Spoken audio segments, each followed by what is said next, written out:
I mean, yeah, I'm a furry. Unfortunately, in some respects, some aspects, yeah, it's unfortunate.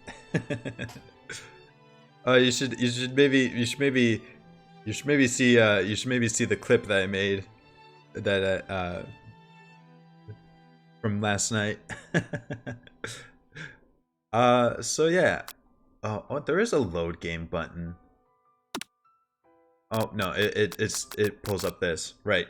So we're gonna have to skip. We're gonna have to skip back through to where we had left off, and we don't have too much to go, it seems. So, it shouldn't take too long. But with that, let's catch up to where we were. We were in Colonel Sanders' house. I've been wanting to finish it more for the sake of finishing it than because I enjoyed it. But like I felt like I need to play it when Spider Cat is able to watch, and it seemed like we were kind of busy all week. Right, so we'd gotten to Colonel Sanders' house, which I think this might have. It's the Spork monster. We have to go through this again. Oh goodness. All right, we're back. We're back to just about where we left off. We'll have to click through the things again. We'll go ahead and start from here. Every day can be an adventure if you approach it with the right attitude. Long ago, I made the decision to never stop searching, to never stop working, never stop imagining. Have you been working on any new recipes of your own lately? I'm always excited to talk about food with another ambitious chef. Well, there is something. It's just a side dish that I've been tinkering with, trying to find the right balance of flavors and textures. Not sure I've nailed it yet, but I'm close. Hi, MDS. Sanders' eyes perk up as he starts to wonder what dish you might be describing. It's meant to pair with something spicy or something crispy. Both, perhaps.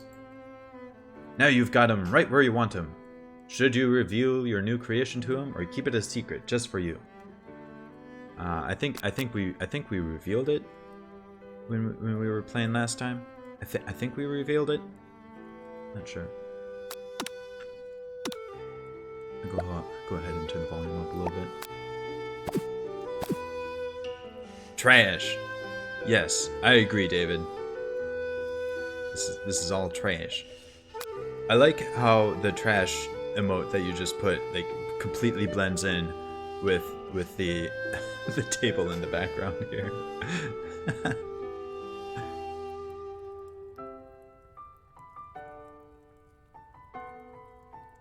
Yes, reveal it. Is that what we did? All right.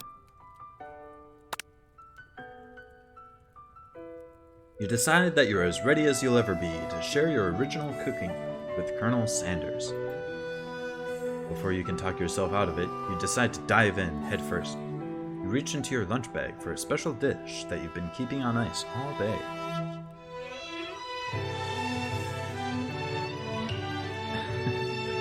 I present to you my original coleslaw. Does anybody in the fucking world actually like coleslaw? Holy shit.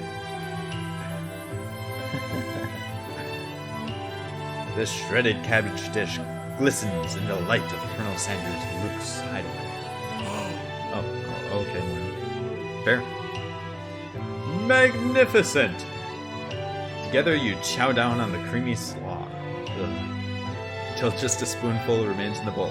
Here's the thing about not liking food that other people like. Or liking food that other people don't like. It's just more of that food for the people that like it. It's more of that food for the people that like it. Like if you don't like it, but they do, it's more for them. You know, if you're sharing a dish and you don't like that part of the dish, like More for them? Fuck yeah. Fuck yeah. Anyway. Together you chow down, yep, until just a spoonful remains in the bowl. Do you mind if I hold on to the last bite? I'd like to have it around so that I can admire its taste later and think back on this moment. You could just offer to make him more, but he seems like a very sentimental kind of guy. But sure, why not? Please, make yourself comfortable. I'll be back in just a moment. You realize that now would be the perfect time to do some snooping.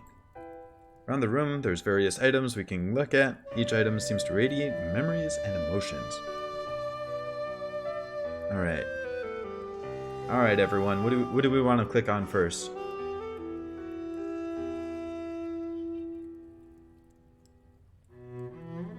There's this, there's these, there's that, there's there's these two, there's that.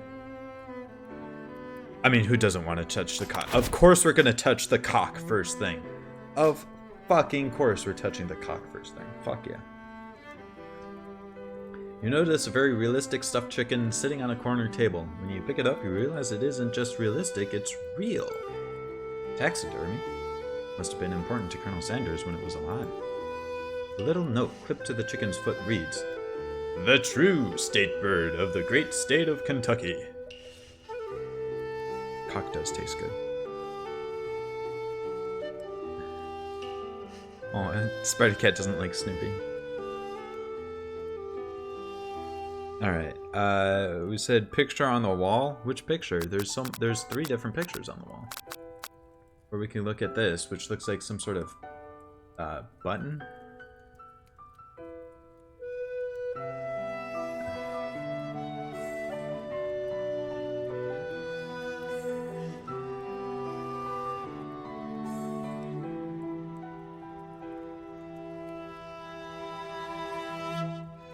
High beams out of the eyes of a chicken?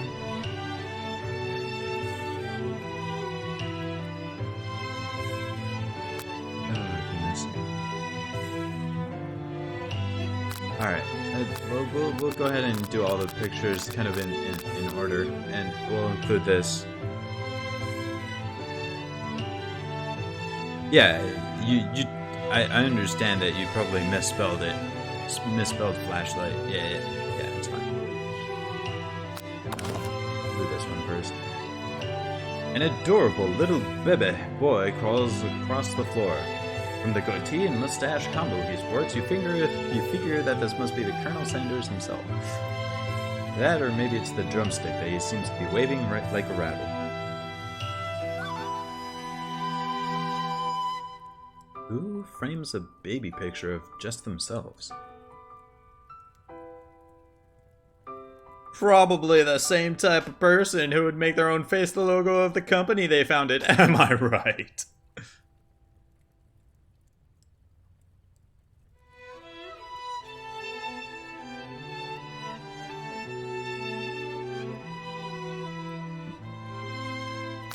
Alright, next picture, I guess. The photo appears to be Colonel Sanders, except he's an old man visiting the pyramids of Egypt. Maybe this is where he discovered one of his secret herbs and spices. Alright. I'm pretty sure we want to snoop through everything before we go through the door.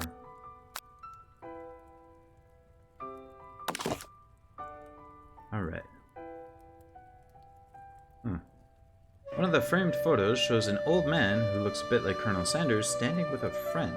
They hold fried chicken drumsticks and appear to be cheersing them. That's not at all what this picture looks like at all. In the slightest, remotely. The heck?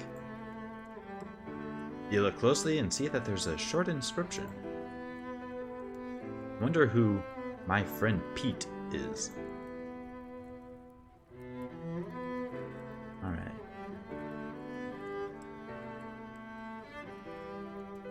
I know that we did the window and the scented candle last time. The scented candle we definitely want to check again.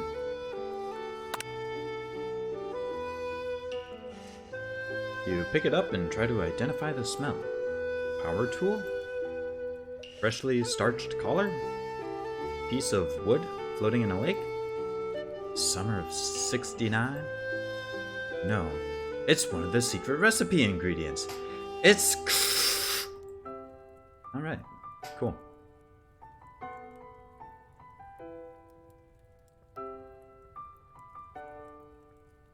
Fuck if I know, David.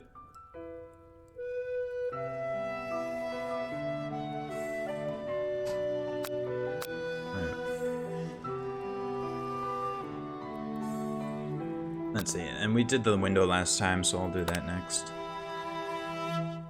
Gaze out the window across the vast lake and mountain range beyond. Just then, the ghost of student pops up.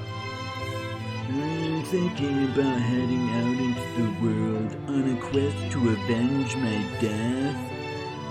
Wait, what? I never even learned your name. Why would I avenge you? I could just tell you my name right now. It's... Can't you see I'm in the middle of something? You open the window a crack and the ghost of student is swept out with a breeze. Alright. What next?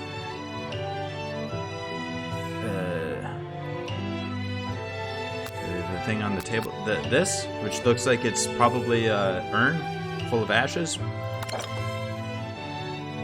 You take a closer look at a large urn sitting on a nearby pedestal. There's a plaque on it. It's dusty, but when you wipe it off, you can read the inscription.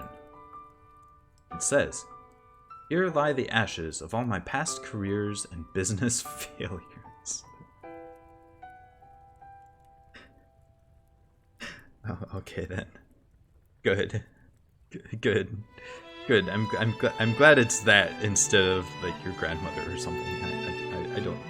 Poor guy. What? What? Okay, whatever. Alright, we got what looks like a comb or something. Oh no, with something on the table here, and then this button, or I can't think of the word.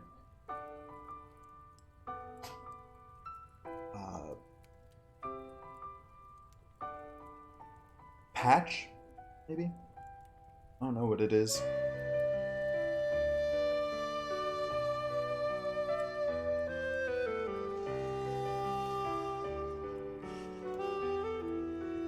Which one should we click on next? Comb? Alright. It is a comb. A lock of silver hair is woven through the teeth of the comb. Upon further inspection, you realize that the hair therein isn't just silvery in color, it's actually made of spun silver? What? What? Okay, button patch thing. Oh, it's a locker. It's an in-wall, safe. Okay. Which must be where he keeps the secret recipe. Think for a moment what number is important to Colonel Sanders. Then it dawns on you. 11, 11, 11. Why is 11, 11, 11 important to Colonel Sanders? Is he a big fan of Skyrim? That's the release date of Skyrim. Inside the safe, you find a single note.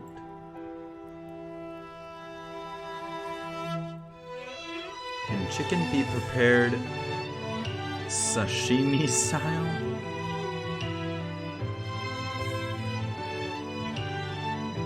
Alright. And yeah, I guess he does have expensive hair. Somehow, for some reason. Whatever. You open the door to Colonel Sanders' closet and find a row of his signature white suits hanging within. Take one off its hanger and try it on. Oh, 11 herbs and spices. I guess. The jacket is a bit big for you, but it is soft and comfortable. You give yourself a deep hug, breathing in his scent. They say that home is where your heart is. Is this what they meant? Before you can look any further, you hear Colonel Sanders returning. He has a new dish that he has been working on, and he wants you to taste it. You try to act casual until he asks why you're wearing his jacket. Aww. I don't usually loan those out, but I must say, it does look good on you. Oh crap, the jacket. You forgot to take it off. Is now our big moment to make a big move? Do we tell them we're cold? Or do we say that we were snooping, I guess? Which is the truth, which... I don't know.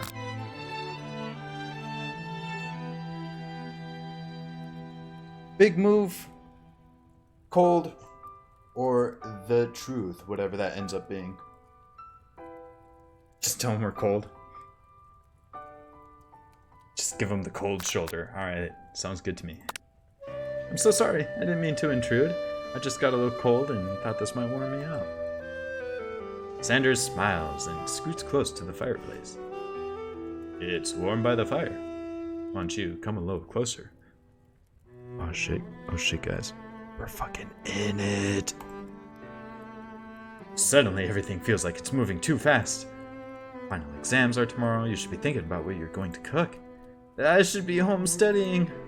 Overwhelmed, you take off the jacket and run for the door. But the thought of leaving Colonel in the midst of such an emotional breakthrough gives you pause. You stop yourself. Colonel? Yes, protagonist? I honestly think this may be the beginning of something wonderful. I think you're right. We should take things slow. You talk late into the night and drift off into a slumber. What? Oh. I thought we were about to leave. But I guess no, we just hang out and keep talking. Okay.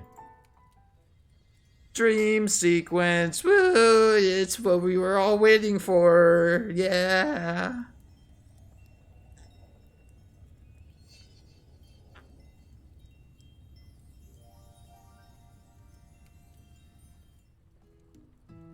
You awake to a beautiful morning in Colonel Sanders' hideaway.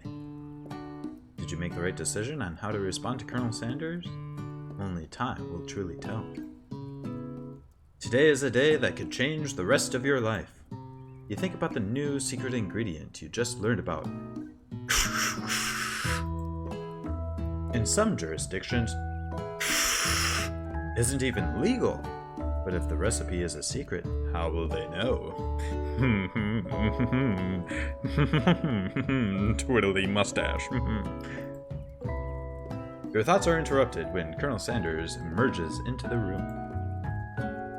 He's holding a gorgeously plated breakfast, and your mouth waters at the sight of it. Here's a simple breakfast I just whipped up. It's meticulous.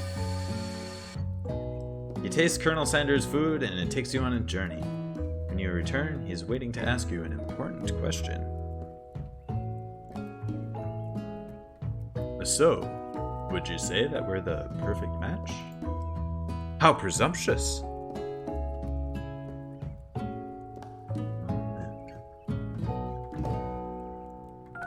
Oh, Spider, there's plenty you don't know about me.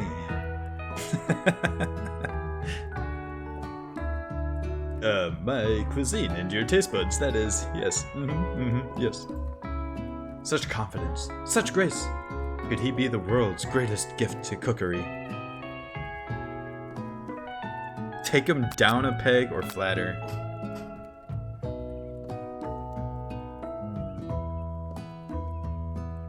Both terrible options, but...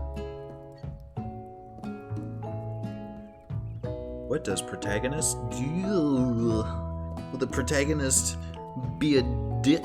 Or will the protagonist be, like, slavering all over his cock?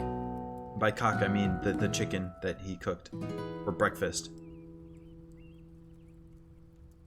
Yeah, flatter. Alright, figures. You know, I think we might make a great team.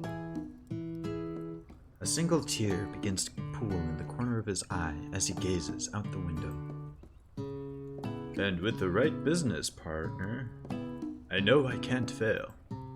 Business partner? He's not talking about you. That wouldn't make sense. Overcome with emotion and confused by your feelings, you're on the verge of tears, unable to speak. The only answer you can find is to run out the door and get home. There's still one more day of school after all. The University of Cooking School Academy for Learning waits for no one. You get home to find something very surprising. Your best friend is there waiting for you. Where have you been?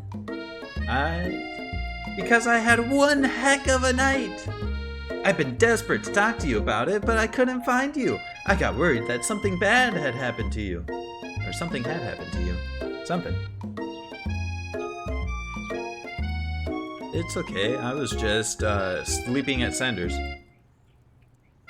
But now it turns out that you're fine. I can finally get you up to speed on the saga of Miriam. Sure, but you will not believe what happened to me after school yesterday. I went on a date.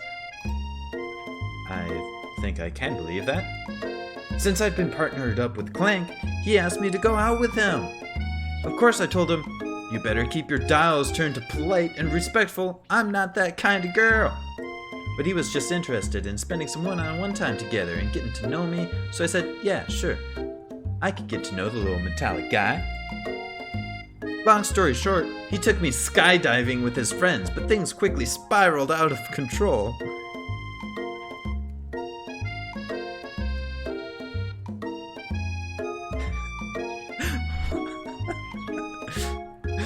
Did she just say skydiving, as if that's a typical first date to go on with a talking pressure cooker?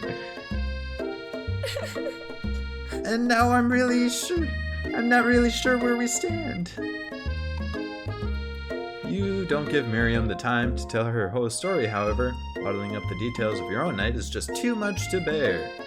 And I went on a date too, back to Colonel Sanders' house, where I spent the night with him. You what? Nothing happened, but the emotional connection was, wowzers.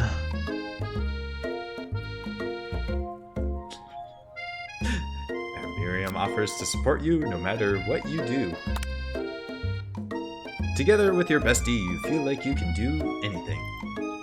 When you arrive at school, you encounter your rivals in the quad. You can tell from a distance that they're picking on Pop, though he himself might not quite grasp that fact. And to be honest, you shouldn't really concern yourself and should just walk by and let them have at it. Pop is too stupid to really just bother with. Like, let's be perfectly honest. Like, not stupid. Fuck it. Exactly.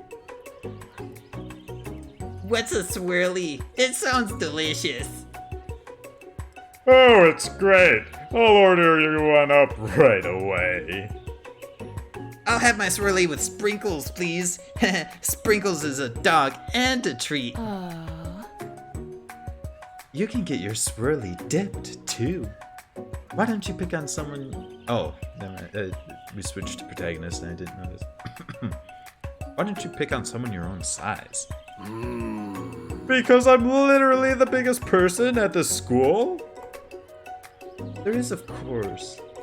There is that horse that Colonel Sanders rides to school. But who would dare pick on such a gentle and beautiful creature? You've got some nerve, protagonist, suggesting I pick on a defenseless horse. And now you're twisting my words, and I won't have it. You clench your fist, but the injury from yesterday's mixer accident makes you wince with pain. Oh no, not the mixer accident. Doesn't look like you can go on cooking like that. Might as well just give up. I'll never give up. Ever. Colonel Sanders arrives just as it appears things are getting close to a boiling over. A naturally intuitive person, he senses that something has been going on. Is everyone excited for the final day of school? Protagonist, how's that hand feeling? I'm sure you'll be back in fighting form by this afternoon. Aren't you concerned about my hands, Colonel? Yesterday, I almost broke a nail winning so hard. Technically, I don't believe a winner was decided, but your presentation was quite impressive. What is he doing complimenting her? But what about the flavor of my delicate, warm, gooey chocolate sauce? It was clear that you're passionate about how your food is received. Takes a lot of words to say it was bland. Hey, excuse me, protagonist. I am more than capable enough to speak for myself. Maybe you could tell me more of your thoughts as we walk into class, Colonel. I'm always interested in discussing the fine art of fine foods. See you inside, protagonist.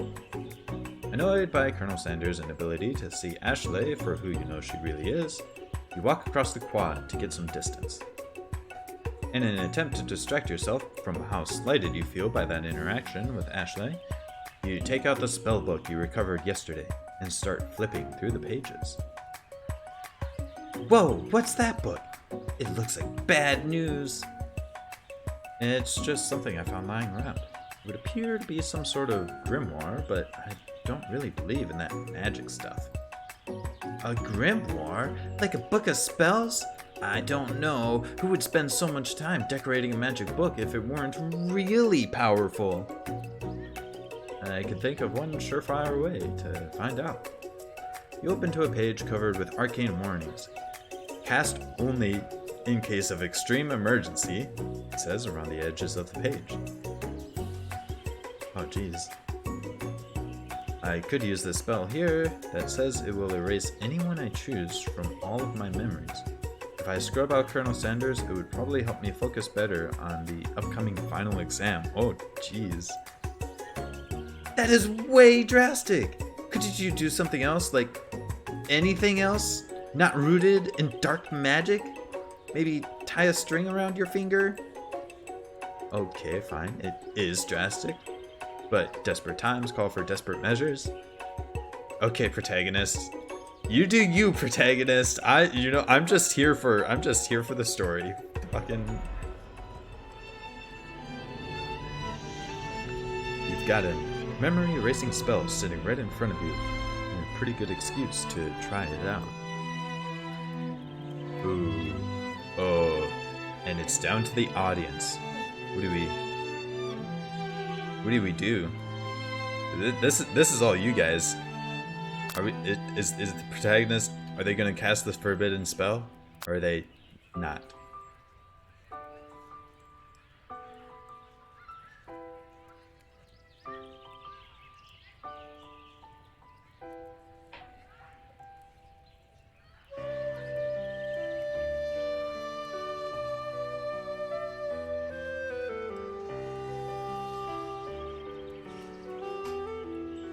Oh, I don't know, Spider Cat. MDS says we should cast a spell.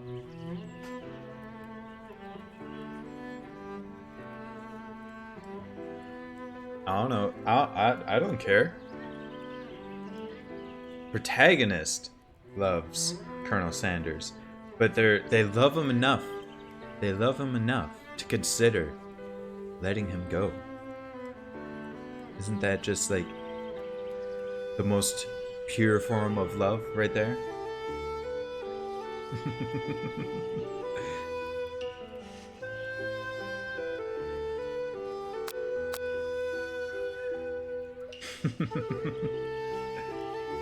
All right, we're doing it. We love Colonel Sanders enough to let him go from our memories. Let's do it. Cast the forbidden spell.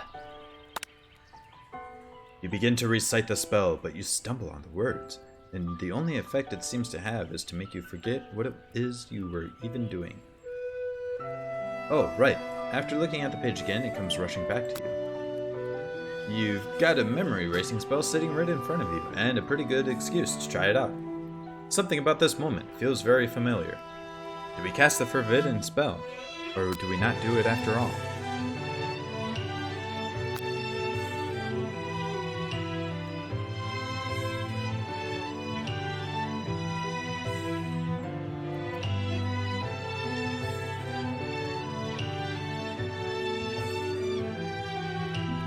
And I'll be right back. Like, right back. I'm just refilling my water.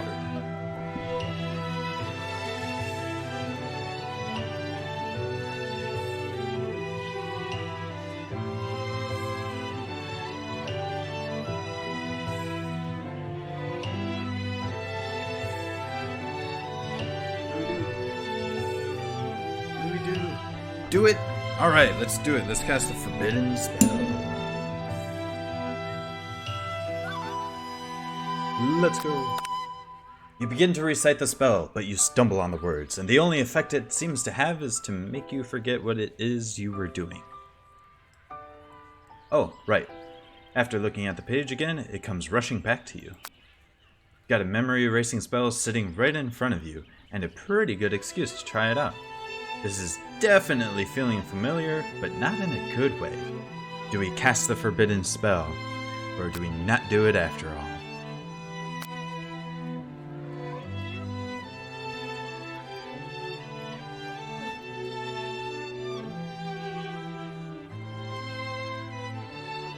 I think we should try it again.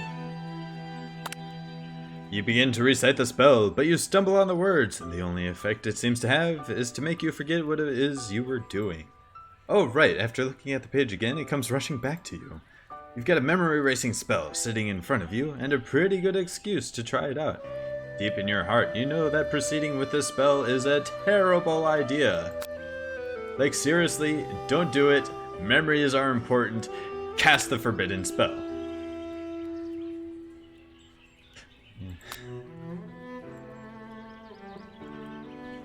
You begin to read it again, knowing that nothing can stop you now. Oh, ooh, here goes nothing. Oh dear. Oh, here he goes. Hold on to your butt!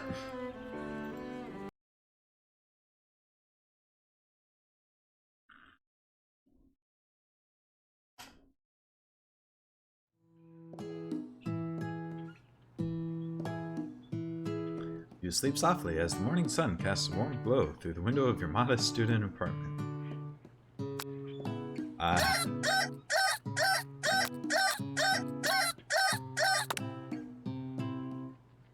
You slept through the school year and gave up on the once-in-a-lifetime opportunity to meet Colonel Sanders. Game over already! You might not be cut out for this. Alright, alright. It looks like we have to... we have to load. Because, the forget spell just made us start all over. Hold on, hold on, hold on. I give up. It did. It started the game over.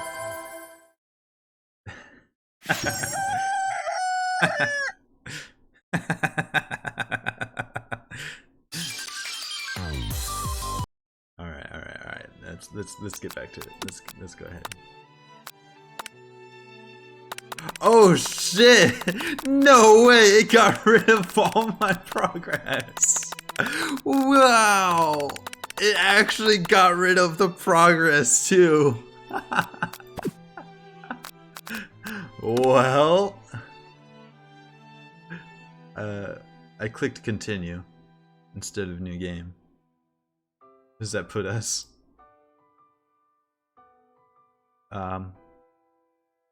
Hello? Oh man. Hold on, I think it messed up just now when I clicked continue for some reason.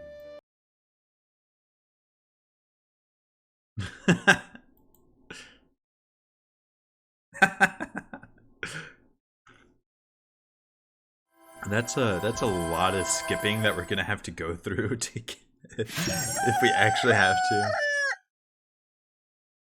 Oh my goodness.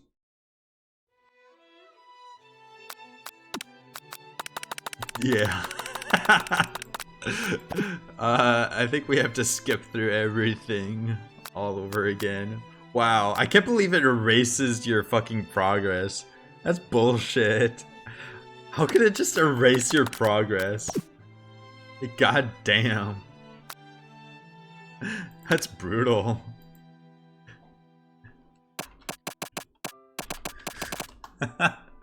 Alright, we gotta skip through everything. Shadow copies? I don't fucking know.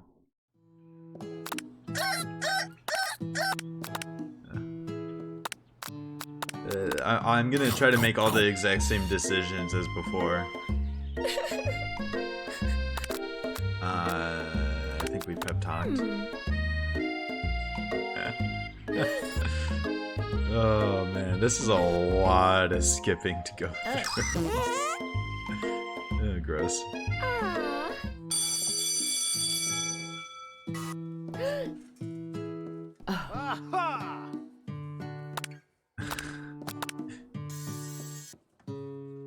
Let's see, we took the handkerchief.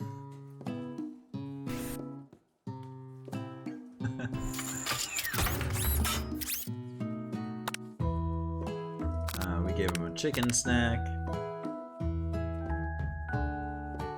We sat by Colonel Sanders.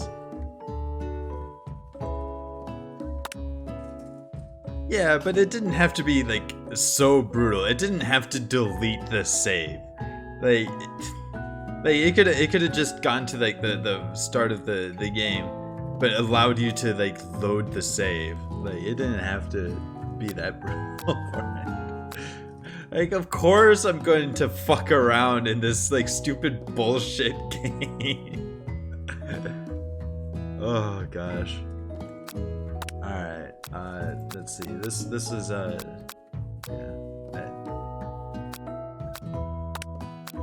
Oh shit.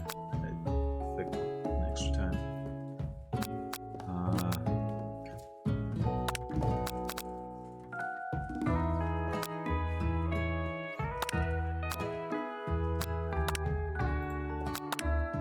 Same as what we had before. 4 out of 5. Aha!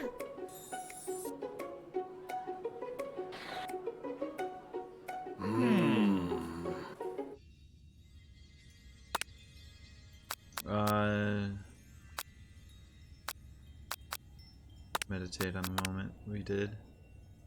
We learned one of the secret the ingredients. Rocho. Aw. And he tells you another secret ingredient. Let's see.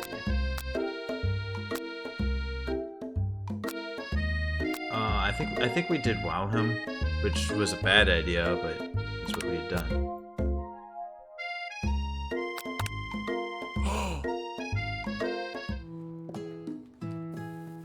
Aw.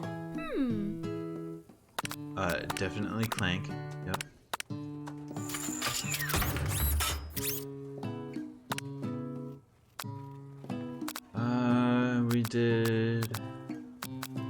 We did the mashed potatoes and gravy. Yep.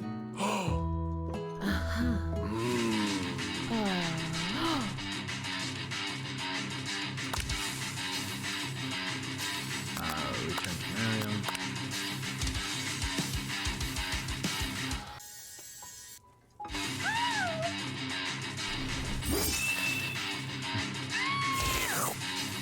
And it killed student. Yep.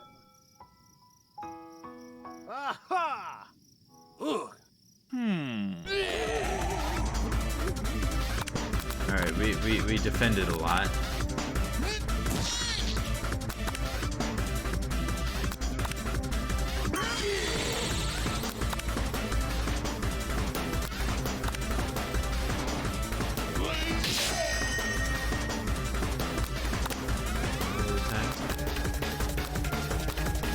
And I think we did shout out.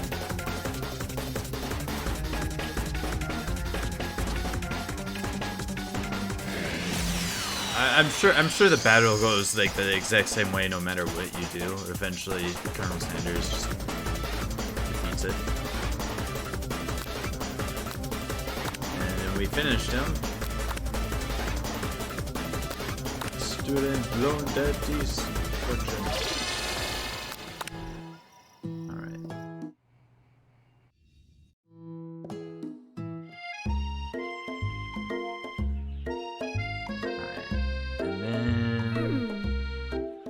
We told her a fake secret ingredient. We told her that. Yeah. We made up a fake one. I have no. Yeah. I think we admired.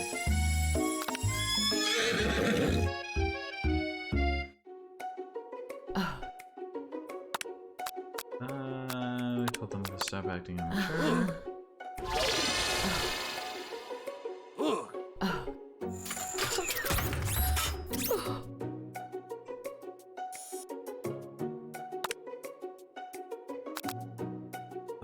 We took the glass of water.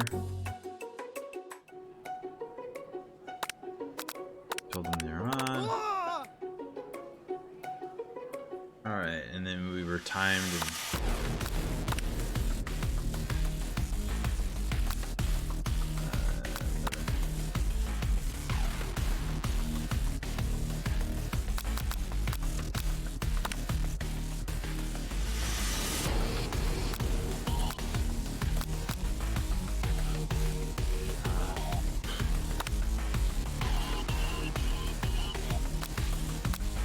sound of success.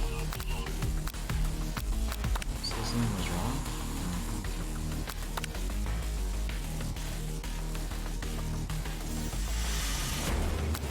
Yeah, and like none of this matters because like it's all wrong.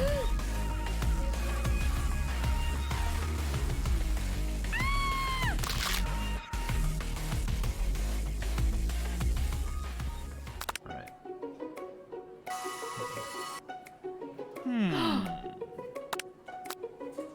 Right, you internalize your rage. There we go. I guess it's not too terrible to just skip through it all. Oh, thanks, MDS.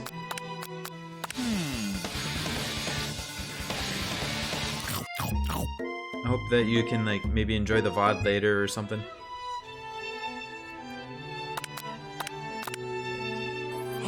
Coleslaw. Hey, we're already back to this. I'll just click on everything in order. Doesn't matter.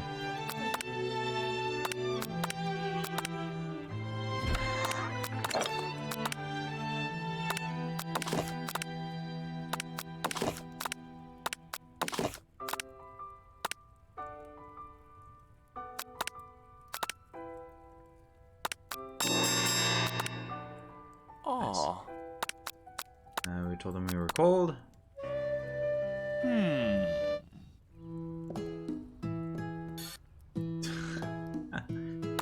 We flattered him.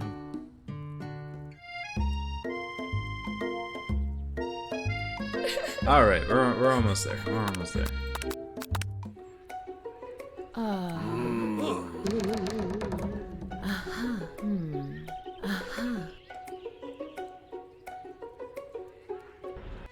And we're back.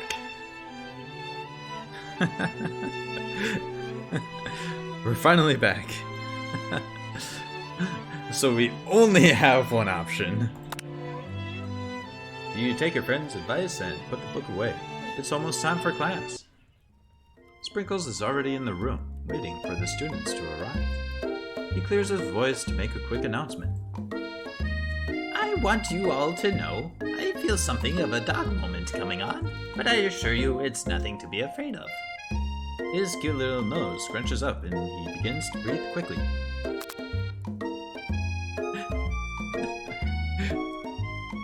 He must be hungry. Reach for some old homework to give him as a snack. Or do we... Dogs can be rather unpredictable, especially Sprinkles. Do we wait and see what happens? Oh boy. Let's see. Either we offer him our own old homework, or we wait and see him maybe tear somebody else's homework up. Fuck yeah.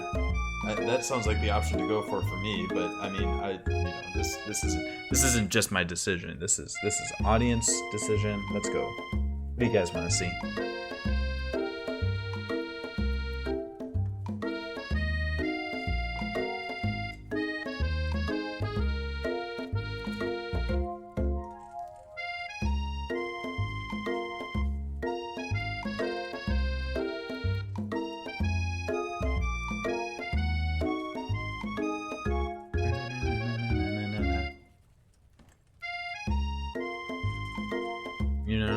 right, I want to wait and see. Yeah, I'll go with my decision this time. Sprinkles stops in his tracks. He focuses in on the window. The room is deadly silent. When you follow his gaze, you see a tiny orange squirrel perched on a cherry tree outside. Sprinkles turns feral and runs to the window of the classroom. He begins barking uncontrollably at the squirrel outside. Terrence! I told you never to come back here, Terrence! I will destroy you, Terrence! Sprinkles is barking ferociously, drool flying off his face. The squirrel looks over, but doesn't say anything back. You wonder, is that even a talking squirrel? Who named him Terrence? You better not show your chubby cheeks around here ever again! After Sprinkles is satisfied that his presence has been felt by not only Terrence, but any other squirrel in hearing distance, he returns to his professorial tone. I apologize for the outburst. This actually brings up an important point. Thank you, protagonist, for reminding me to dole out this indispensable bit of wisdom. You see. But before he can go any further, Miriam's love drama spills over into the class. Sprinkles is interrupted by whirs and sparks coming from the back of the room. I told you to save it for after class. He made the bazing so I don't have to. You think I want to be thrown from a plane strapped to a stranger? Miriam and Clank appear to be arguing, but you still haven't learned to speak Clank's language of mechanical noises. But no, you had to show off to your cool friends Jeff and Joan. J&J forever. Watch us form a triangle in midair so as we descend. Triangles are the strongest shape, don't you know? It's actually the hexagon, but I mean, it's triangles. Like if you tile triangles, they form into hexagon. It's fine. Yeah, well, that doesn't make it a great date. Clank beeps and whirs. Then take Jeff and Joan with you. You can all hold hands as you pedal down the mountain or off a cliff for all I care. Beep. Clank begins to shudder. Steam pours out the gaps in his panels. Then a loud ding stops him in his tracks.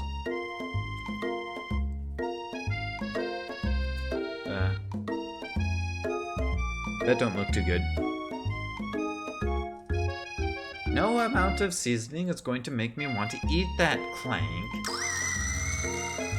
Clank burps out a completely deep-fried sneaker. I don't see any train. All I see is a giant sneaker. It's the choo-choo shoe! God damn it. Considering he himself has wheels, not feet, it's not entirely clear where it came from. In terms of deep-fried footwear, I guess it looks okay. Clank slowly rolls out of the room to be alone with his shoe. Everyone tries to pretend like they didn't see the entire thing go down. Nothing like a loud public breakup to cast a pall over the final day of school. Well, that was, unfortunate. But we mustn't be distracted from what lies ahead. The final competition showdown challenge exam. Registered trademark. I'm still working on the title, but I think you get it. Test time approaches. See you all in the arena. Before you can think about your upcoming competition, there's a very beautiful soul nearby in need of a pep talk. Hey Miriam, you okay? Okay. I'm so mad I could just smash a tiny mug, spilling several droplets of hot cocoa all over the floor. How could he embarrass me like that in class in front of everyone? Her tiny cocoa is a delicious treasure, so you know that this breakup is no joke. even if the source of her frustration is such a silly boy. Poor Clank. I know that you know this, but I'm gonna say it out loud. You don't need anyone. Me and you, we're gonna cruise through this final test and hit the carpool lane to Success City. Miriam brightens up, imagining the wind rushing through her short bangs, but she hesitates to embrace the feeling all the way. You're not gonna saddle up on Colonel Sanders' stallion and ride off to the sunset without me? Of course not. Well, maybe, sort of. But I'm sure there's a pony out there with your name on it, and a ranch big enough for both of us and whoever else we want to bring along. If it's not Pop or Clank or anyone else you meet today, tomorrow, or this whole year, so what? You're a special person who shouldn't settle for the first someone to show a little interest anyhow. Miriam gives you a big hug and wipes the tears from her cheeks. I should really review my menu for today. I'm going to make a very special soup. I bet that Professor Dog is gonna love it up. While you were pep-talking Miriam, you completely missed lunch. That's okay, because you had a better idea of how to spend time for your exam. You've decided to head to the arena early to practice a dish. This is it, the location of your final challenge. A test of will, a test of courage, a test of talent. And a chance to beat the pants off Van Van, the supposed man-man, and his eviler counterpart, Ashley. As planned, you begin to run through a quick test of a recipe you've been working on. Protagonist's famous chicken pot pie. After practicing for months, making this dish comes second nature to you, and you're able to quickly get a fresh pot pie in the oven, but as soon as you do, your cram session is interrupted by Colonel Sanders, and all the cherry tree blossoms that follow him everywhere he goes for some reason. Protagonist, what are you doing here? There's still time before the final exam. Oh, just taking it all in. I'm big into visualizing success. I'm looking at my station and picturing victory. The pot pie has begun to bake, and the smell is slowly filling the space around you. Visualizing, huh? That's too bad. I was hoping you were cooking something delicious. You'd usually happily share your food with anyone who's hungry. The last time you let Colonel Sanders get in your head, it cost you a cook-off. You decide that it's time to put your cooking above your romantic desires, but that decision gets hard to stick to when the oven timer goes off behind you. Oh.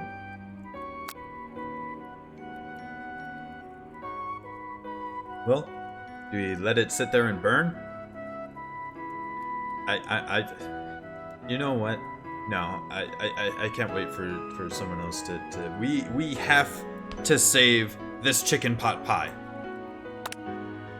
Okay, you got me. I'm doing a little bit more than visualizing. I know. My nose can smell a pot pie. My nose can smell a pot pie from 400 yards. That's an oddly specific distance, but you'd expect nothing less from such an oddly specific man. You knew it was a pot pie just from the smell? Not just a pot pie, but a chicken pot pie. With a all butter crust. Then my nose is telling me something else. Oh no, is it burning? Haha, no! I can smell that it was made with a heaping helping of TLC. But it'll probably start burning any second if you don't pull it out. The moment of truth. Wow. It's the best pot pie I've ever tasted. I've always loved country cooking, and I could eat this all day. There's no time left. The final showdown is about to begin. Sprinkles lays down the ground rules. I'm trying to think. I didn't. They started saying pot pie, and I was like, I don't think pot pie is a KFC. Is pot pie a KFC side? There are no rules. That is, except to cook with everything you've got. Oh, I guess they do. I might, honestly, I might have to try their pot pie now. There's a KFC near to where I live. God damn it. This shitty advertising works.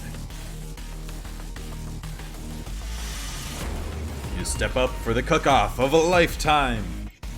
You decide that mac and cheese plus the pot pie you've been practicing are just the dishes that'll push you over the edge to victory. Meanwhile, both Van Van and Ashley are preparing wildly elaborate dishes for their usual over-the-top selves. Miriam has her giant magnifying glass and several sets of tweezers. She's definitely prepared to go big. I'm going small. Colonel Sanders seems to be harnessing his 11 herbs and spices, but he's trying to find a way to improve on something perfect, his original recipe. Registered trademark. Fried chicken. The intensity in the room starts at a full 10 out of 10 with a frenzy of action.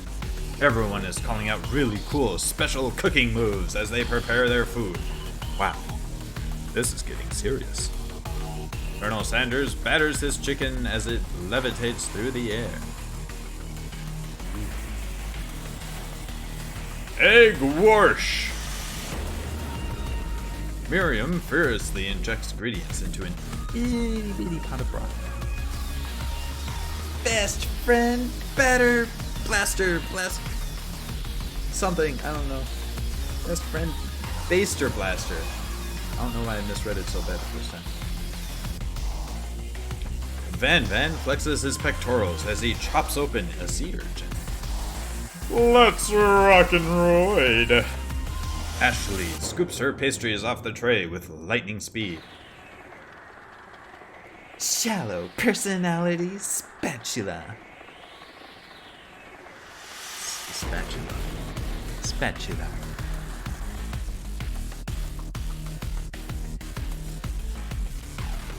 Even Plank gets in on it. Ooh. 5-dial pressure point chicken cooking technique. Wait, when did Plank learn to speak English? It's the singularity, as was foretold. We mustn't let it happen, or the appliance uprising will take us all. Self-destruct. Van Van quickly unplugs Clank and rolls him out the back door of the arena. As you frantically prepare your dish, you notice Ashley has her spellbook out. Is she gonna use some dark magic to turn the tide? You've got a book of your own, and you're desperate not to see her win another battle. Should you take this opportunity to fight magic with magic, even if it's almost certainly evil magic? Ooh.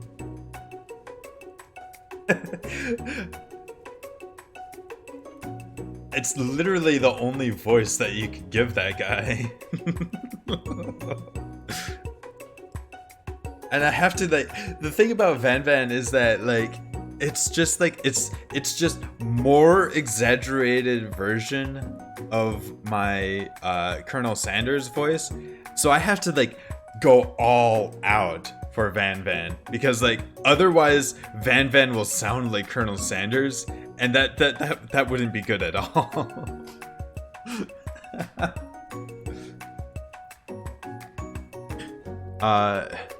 The book is evil. So you're saying not to cast a spell? We're not gonna try to.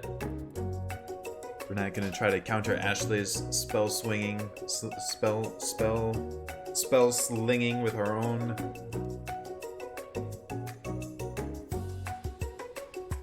Stab at it.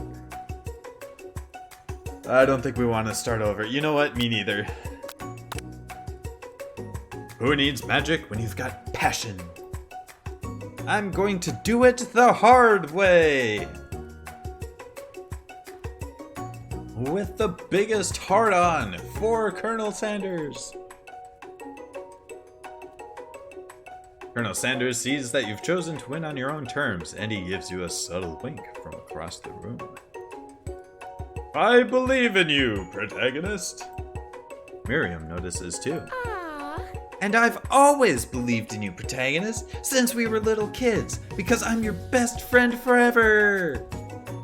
You turn to notice that Miriam is at your station cheering for you. Miriam, what about your dish? If you're here cheering, who's cooking? Tiny food, short cook time. I'm actually already done, so I thought I'd help you. Oh, that's sweet, but Miriam tosses a handful of spices directly into your boiling noodles. Aha! It's the secret ingredient. Oh no. Oh no. The secret ingredient that we told her was Eye of Newt. However, she doesn't know that you lied and the ingredient was made up. And where in the world did she get Eye of Newt from? The boiling pot explodes. Spits. That's what happens when you try to read too fast, is that you stumble over your words. The boiling pot explodes, sending Miriam flying backwards. The watery noodles begin to swirl in the air, bubbling up into a dark cloud that thickens and congeals before your very eyes.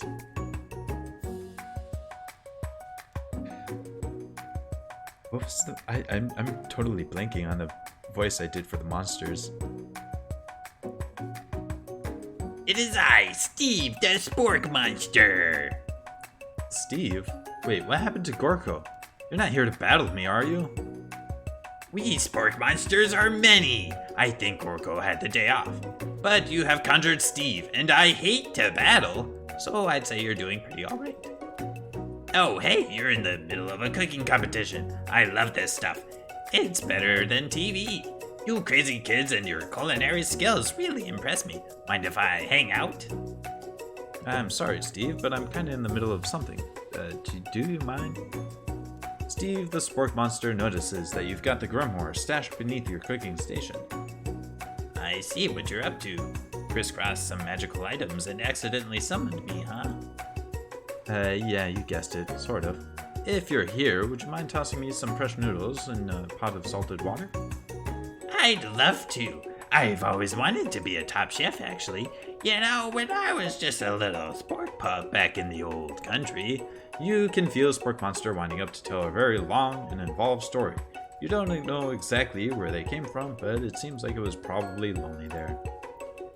Actually, you know what? Maybe you should watch from the stands. I really need to focus on the competition. I understand. It's kind of like that time in monster school that I'd fallen asleep during scare tactics class, and when I woke up... You toss a serious stare at Steve, and he takes the hint. Never mind, I'll tell you later. Good luck. Having suffered this huge setback, you don't know how you could ever win. We literally have one option here. We summon extra power from deep within ourselves. I can do this. I have what it takes. I came here to win. Your hair turns mac and cheese orange as culinary energy flows through your body. My heart is pure. My hands are steady. My taste buds have been preparing their entire lives for... Look, protagonist, you are the chosen one. You will avenge me. The power you'd been summoning immediately fades back out. You've interrupted my inspiring monologue. Sorry.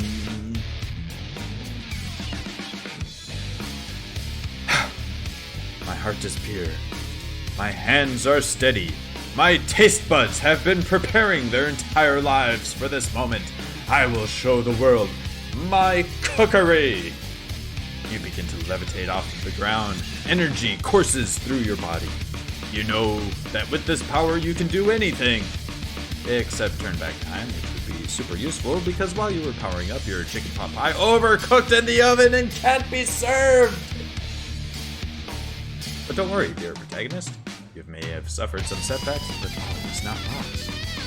Impressed with your fortitude, Colonel Sanders decides that you have earned his support. I've been watching you today, and I must say, I'm truly impressed. You've been thinking on your feet and rolling with the punches. He steps up to your station and stands right beside you. I'm here to help. All you've managed to make is mac and cheese, and time is almost up, so you're going to need it. But Colonel Sanders, what about the test? What will happen to you? What about the rules? Following the rules has never really been my thing. I follow my heart. What?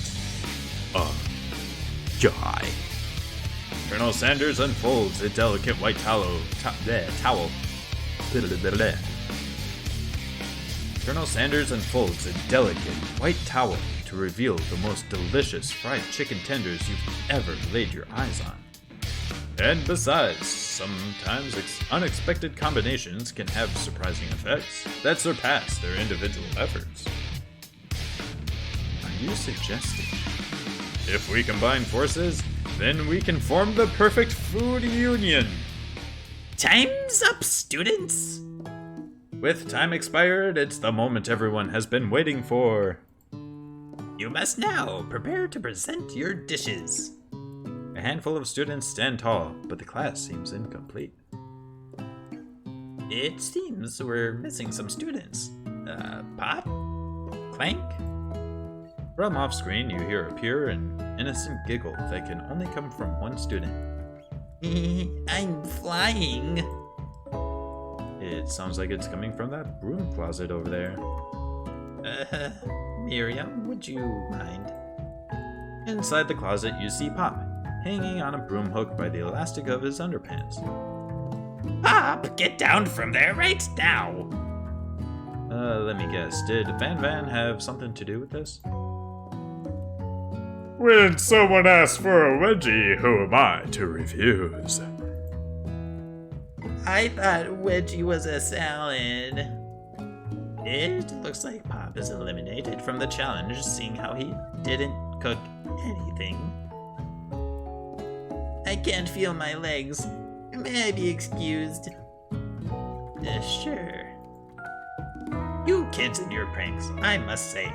It's not the worst prank in UCSAL history, but it's not exactly yearbook material. Wait a second. Pranks. Clank! Where did that pressure cooker roll off to? You wait to hear a signature whir, beep, or other onomatopoeia, but there's none. Somehow he must have gotten unplugged, I guess. We'll have to figure that one out later. That leaves only 4 remaining students. Please, collect your final projects. Yes, it has been a long semester. And we skipped through it in less than an hour. Yep. Because we had to redo it entirely. Wow. 3 whole days long. But after days of hard work, the time has come for me to eat. Miriam, please step forward. Now describe your dish. I've made tender udon noodles in savory soup. My word, it's so delicate. Is that a teeny tiny Narutomaki I spy afloat in this itty bitty bowl? Yes, chef. God damn it. I was like, I need to not read this as chief. I need to not read this as chief. And then I said chef. God damn it. Fuck. Yes, chef. Please call me Sprinkles. Chef is my father's name. Yes, Sprinkles, and some green tea made from baby tea leaves that I picked myself.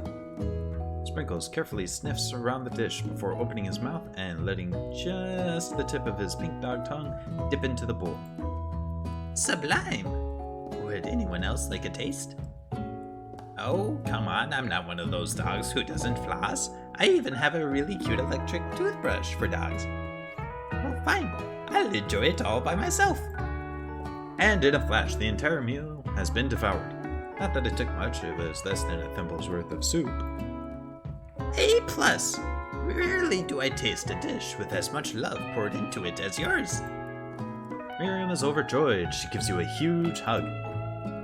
Thank you, protagonist, for helping me to believe in myself.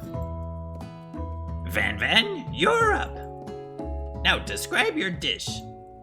I made uni over smooth egg custard in an axe-hewn urchin shell topped with caviar. Did you skewer one type of urchin with spines from a second, different color type of urchin? Yes, Sprinkles! A bit much, don't you think? That's exactly why I did it! A bit much is kind of my brand. Doesn't it look cool? Sprinkles leans in to sniff the uni, but he can't get his nose close on account of all the spikes. He begins to paw at it erratically, causing the custard to slosh around. Woof, woof. Please be gentle with my cuisine! Finally, Sprinkles goes all in, tongue first, but he can't get past all the needles. He reels back as his tongue is poked and prodded. Youch! My tongue! The professor appears to be having an allergic reaction to the sting. I can't eat this. It keeps poking my tongue. Disqualified. A stunning turn of events. Who would have thought that serving food in a bowl made of needles could make it difficult to eat? Dejected, Van does not go gentle into the night. Disqualified for glamour? Don't discount simplicity. This isn't the last you've... I went really deep into the Colonel Sanders version of the voice. This isn't the last you've heard of me! Before forcing us to endure his swollen tongue for another moment, Sprinkles graciously laps up a bowl of milk. I know. Yeah, I'm a dog and I drink milk. Get over it. Sometimes it helps calm my agitated tongue. Which I need because you never know when you have these sort of cooking competitions what sort of craziness will turn up. Next student, Ashley. It's time to step up. Now, describe your dish. I made orange blossom Turkish delight in a light rosewater syrup topped with French meringue and connected by sugar glass. That actually doesn't sound too bad. Indeed, it's quite delightful. However, I'd ask that you please refrain from eating it or attempting to taste it in any way. It's very fragile and meant to be a display piece. Don't eat the food at a cooking school. Got toast in your ears or something, protagonist? I told you, it's a display piece. Ashley, I must say it is beautiful. However, this is a cooking competition at a cooking school. Yeah, which is why I cooked it, and did an extremely good job cooking it too. I didn't realize that we were having an eating exam. If I wanted to be judged on eating, I'd go to the College of Eating, School for the Hungry.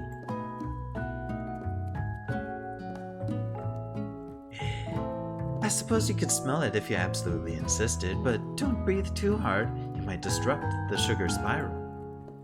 If the food cannot be eaten, it cannot be judged. You are disqualified. Rage overtakes Ashley, and she finally cannot keep her two-faced routine up. You wouldn't know high-end cuisine if it cooked you. And with that, Ashley storms off to rededicate herself to being the best, but this time without being shackled by trying to be fake nice and liked by everyone.